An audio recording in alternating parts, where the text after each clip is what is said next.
Hi guys. When the thoughts of the movie director synchronize with our crew members and actors, then the movie would be successful.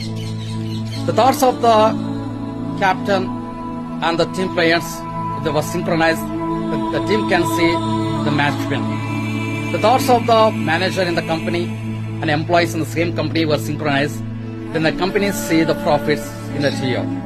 So dear friends, the thoughts between the movie director and the crew members, the thoughts between captain of the team and the players, the thoughts between manager and the company employees, if the thoughts were same and synchronized, then they can do the work smoothly, properly, and they can see whatever the achievement they want to achieve. Dear friends, is our thought is being synchronized with the boss of the universe, the God,